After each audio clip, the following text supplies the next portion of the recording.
The next person I'm going to introduce is Andrew Poignan, environmental scientist, and is running for Ward 14. Andrew. Yes.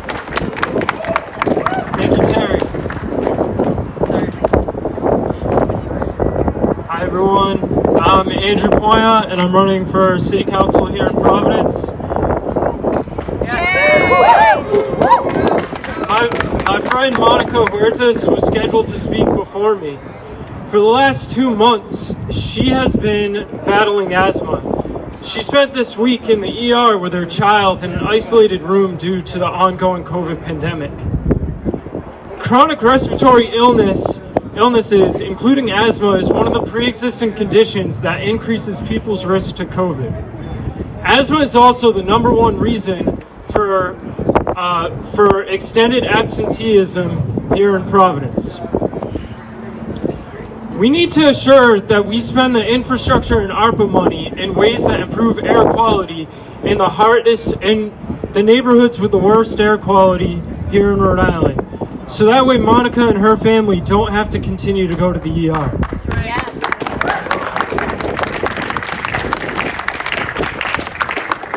When my wife was pregnant with our first child and we informed our landlord, he informed us that we can no longer live there. The house is not safe to have children in, he said. People shouldn't be forced to move to find safe housing for their family. A friend recently told me that he is struggling to find a lead-free apartment here in Providence for his young family. Lead is a dangerous metal that when children are exposed to it, it can slow down their development. 80% of the housing in Rhode Island was built prior to lead being banned. Between the federal infrastructure bill and ARPA money, we can and must replace all lead water pipes and increase reducing lead paint exposure, making yards contaminated with lead soil safer for children. We need to assure that while making these improvements and reducing lead exposure, that this implementation doesn't allow for landlords to raise rents and evict tenants. We need to make sure that tenants aren't priced out of these homes in their neighborhood.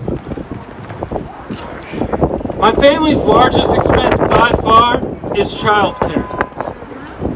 Finding affordable, high-quality childcare has always been difficult, but COVID has made this significantly harder. Since the pandemic started, our home daycare worker decided not to open up her daycare back up. Since then, we have moved our kids around to 5 different daycare providers. We had a dog incident at one home daycare. Masks were not being used at another daycare, and cases were going up, and kids were being sent home. So we made the decision to move the kids again in order to find a safer location. We did that, and while we're still happy with where we are right now, my son's teacher just had her last day yesterday.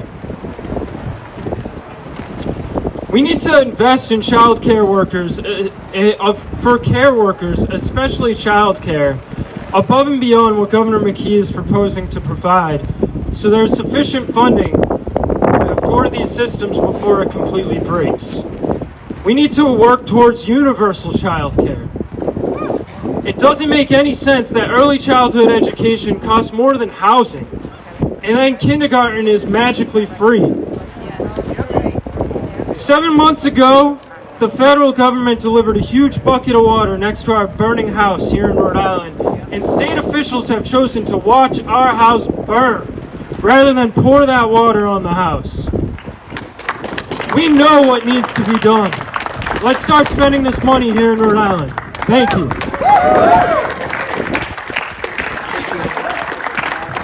Thank you, Andrew. Close it out. Oh, thank you so much, everybody, for being here today.